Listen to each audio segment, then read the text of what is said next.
Eh bien bonjour, bonsoir à tous et bienvenue dans cette nouvelle vidéo qui va parler d'une deuxième cours magistrale en psychothérapie. Alors juste avant de commencer la vidéo, je voulais juste vous prévenir que par rapport à la partie où on va parler de Janet, je dois avouer que je n'ai pas totalement compris l'agrégation psychologique, ce qui fait que j'ai uniquement noté ce que j'avais compris. Donc c'est pour ça que je suis très court sur cette partie-là. Donc vraiment, ça pourrait m'aider, mais n'hésitez pas si vous avez des informations complémentaires à les ajouter soit en commentaire de cette vidéo, soit directement sur Messenger peut-être ou une autre solution. Alors maintenant que je vous ai précisé ça, je vais pouvoir commencer la vidéo. Alors on a été à la partie historique toujours, et là on va s'attaquer au Moyen-Âge. Alors durant cette période, la population générale possédait de fortes croyances sur les possessions, sur la possession, ainsi que sur les diableries en tout genre, laissant place à la démonologie. Le Moyen Âge était une période très instable possédant de nombreux fléaux, comme les famines et les guerres. Face à ce contexte, la population médiévale se tournait vers la religion, lui donnant ainsi du poids. La religion a ce don de trouver toujours une cause à un problème ou une maladie.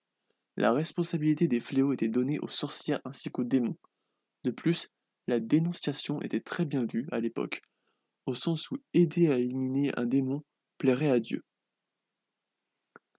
De nombreuses causalités erronées ont ainsi vu le jour, dans laquelle un fléau comme une épidémie, par exemple, s'arrêtait une fois qu'un grand nombre de sorcières était éliminé. Parallèlement à ça, une part de la théorie de l'humeur a réussi à résister au cours du Moyen Âge. Cette théorie pouvait parfois entrer en concurrence avec la démonologie. Un comportement sanguin et violent était-il dû à une possession démoniaque ou bien à un excès de sang? Alors les premières catégories de maladies mentales ont été données au Moyen Âge, bien que finalement on ne les traitait pas vraiment. 4 groupes de maladies ont été décrits.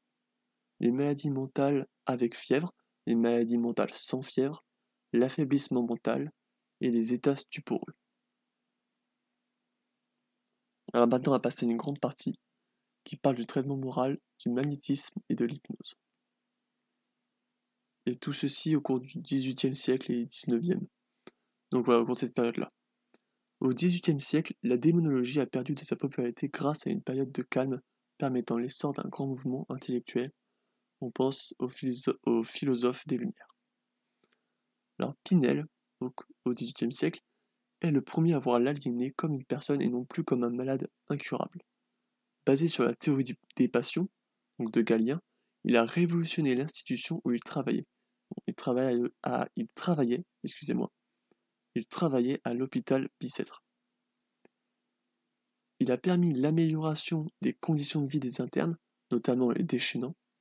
Il a mis en place des activités d'occupation, comme des jeux ainsi que des discussions d'égal à égal avec les soignants. Il a essayé de traiter ses patients en s'inspirant de sa base théorique.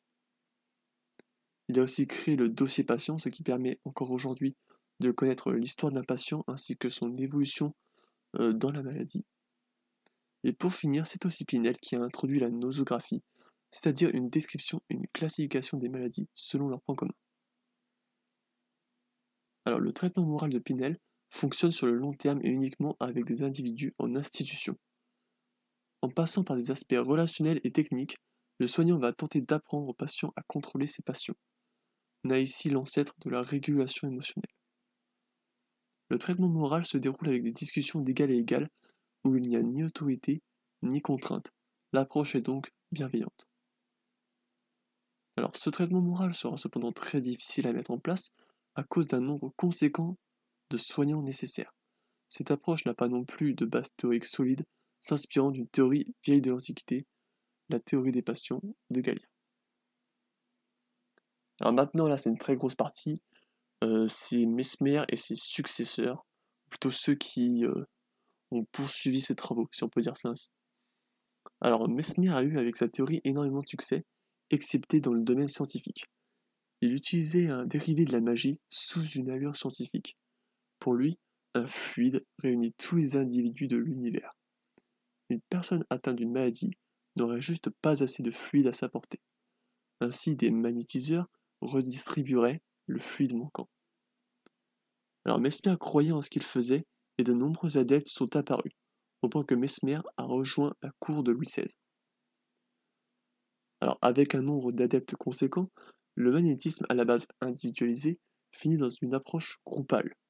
Les patients entouraient une sorte de grande cuve appelée baquet, remplie d'objets magnétisés, d'objets ou d'eau. Les patients mettaient une tige de métal sur une partie du corps qui les faisait souffrir. Alors la séance était presque ritualisée et de nombreuses manifestations étonnantes de patients ont aussi été décrites comme des convulsions, des hystéries, des crises. Alors de nombreux sceptiques ont mis en place une commission pour tester l'efficacité du magnétisme. Ainsi, la première expérience scientifique a consisté à faire deux groupes, dont l'un a une cuve remplie d'objets magnétisés et l'autre d'objets non magnétisés. Alors soit c'est des objets en ferraille, soit ça peut être aussi de l'eau.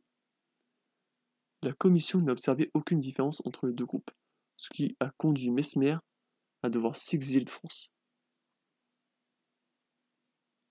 La croyance au magnétiseur, ainsi qu'au fluide, suffisait parfois à déclencher les manifestations étonnantes précédemment citées. Mesmer voyait aussi les crises comme un principe actif permettant de soigner le patient. Alors on a ensuite Puységur, qui était un homme très riche, un ancien militaire, qui a utilisé le magnétisme pour soigner les familles à son service. Donc il avait un grand domaine, il avait de nombreuses familles qui étaient à son service. Alors ces patients, donc il connaissait plutôt bien, entouraient un orme sacré, donc c'est un arbre, et se tenaient par les pouces. Je sais pas pourquoi, mais par les pouces. Des cordes suspendues remplaçaient les tiges de métal. Puis Ségur utilisait une baguette pour envoyer le fluide et provoquer une crise parfaite. Cette crise est décrite comme un état de somnambulisme artificiel suivi d'un état amnésique. Alors, selon lui, sa séance de magnétisme animal permettait aussi de retrouver des souvenirs d'enfants ou des souvenirs enfouis, d'obtenir des nouvelles capacités ou connaissances ainsi que des pressentiments. Alors, pour lui, un pressentiment, c'est juste la capacité à connaître l'origine de la maladie d'autrui. Alors selon Puységur, le principe actif de cette thérapie est le thérapeute lui-même, qu'il faut croire pour une meilleure efficacité. Il est devenu aussi plus réticent à l'idée de fluide au cours de ses séances. Il a créé à Strasbourg, toujours au XVIIIe siècle, la Société harmonique des Amis réunis, afin d'enseigner le magnétisme à de nouveaux guérisseurs.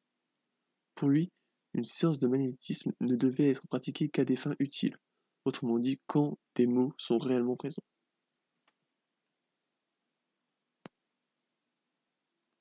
Alors Da Faria, qui était un prêtre portugais, a lui aussi utilisé le magnétisme de Mesmer. Alors selon lui, la capacité à provoquer un sommeil artificiel dépendrait du patient, en partie de sa capacité à lâcher prise. Il a créé une nouvelle procédure, se rapprochant plus de l'hypnose d'aujourd'hui, en utilisant un point sur une main que le patient fixait avant d'induire une vision en utilisant des suggestions. Une suggestion, c'est toute phrase qui peut dire pour inciter la personne par exemple à se détendre, à s'endormir. C'est quand on lui suggère par exemple de fermer les yeux, de se détendre ou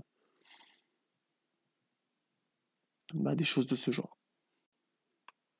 Alors ce qu'on peut dire, c'est que finalement Mesmer et ses successeurs, donc Puységur et Da Faria, ont permis par la suite le développement de l'hypnose et de la notion d'inconscient. Alors maintenant on a fini de cette petite partie sur le magnétisme, on passe à Charcot. Alors il était un neurologue travaillant à la Salpêtrière. Il a beaucoup travaillé sur l'hystérie. Il va faire reconnaître l'hypnose dans l'Académie des sciences en 1882 et il l'utilisait comme détecteur d'hystérie. Si Charcot réussissait à hypnotiser une femme, alors la maladie était présente chez cette dernière. Alors parallèlement à lui, son rival Bernheim, qui travaillait à l'école de Nancy, a fait une étude montrant que 90% de la population pouvait se faire hypnotiser. Donc ça rentre en complète contradiction avec ce que faisait Charcot. Il justifiait que certains étaient insensibles en les estimant paranoïaques ou avec des capacités de représentation trop faibles. Donc là-dessus, c'est un peu abstrait, cette capacité de représentation trop faible, mais on peut penser qu'il y a un petit rapport avec l'intelligence. Si tu ne fais pas hypnotiser, c'est que tu es un peu bête en fait. Il décrivait l'hypnose comme un état de conscience particulier donné par des suggestions. Donc toujours quand on parle à la personne et qu'on lui suggère de se mettre dans cet état second proche du sommeil.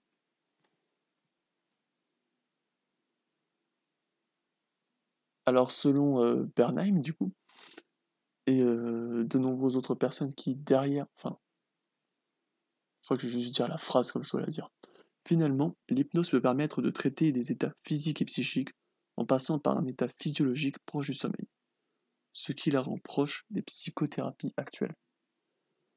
Donc oui, là, le but c'est bien évidemment de traiter comme les psychothérapies actuelles, même si les psychothérapies d'aujourd'hui ne passent pas vraiment par la case sommeil. Alors là, on va parler de Janet. C'est la partie un peu compliquée où, comme je vous l'ai dit, vraiment, l'agrégation psychologique, j'ai pas très bien compris. Donc si jamais je dis des bêtises, vous me dites. Si jamais vous pouvez me prévenir. Si je suis incomplet, bah, pareil, vous pouvez me prévenir, il n'y a vraiment pas de souci.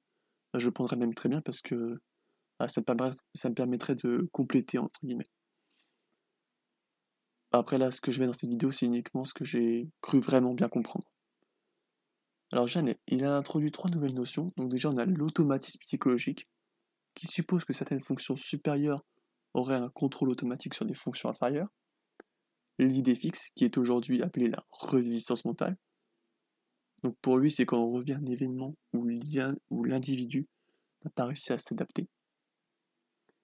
Et le subconscient, qui serait à l'origine d'un comportement non volontaire. Alors des phénomènes, c'est-à-dire des actions que nous ne contrôlons pas, seraient dans le subconscient. Alors son modèle de l'agrégation psychologique suggère que tout événement perçu serait traité sur le plan mental en s'associant à des images ou à des souvenirs. Il serait la base de l'unité de la personne. Alors les phénomènes sont des éléments non traités et donc non contrôlés par le conscient. Ils sont donc dans la partie subconsciente du plan mental et épuisent l'individu en faisant des actions non volontaires. Alors pour créer son modèle, Janet a beaucoup étudié la catalepsie, un trouble dans lequel un patient maintient une position sans avoir de contrôle sur celle-ci, jusqu'à souvent la fatigue musculaire. Alors Janet a souvent été historiquement à l'ombre d'un psychanalyste très connu. À la fin du cours là, on avait commencé à parler de lui, et je préfère mieux faire une vidéo complète sur lui, histoire de souffrir d'un seul coup, parce que je sais que ça va être dur, pour moi et pour vous je pense. Il s'agit du célèbre Freud. Bon, sur ce, je vais arrêter la vidéo maintenant. Et bah, je vous souhaite de bonnes révisions, une bonne continuation. Et puis je vous dis à bientôt pour peut-être une prochaine vidéo.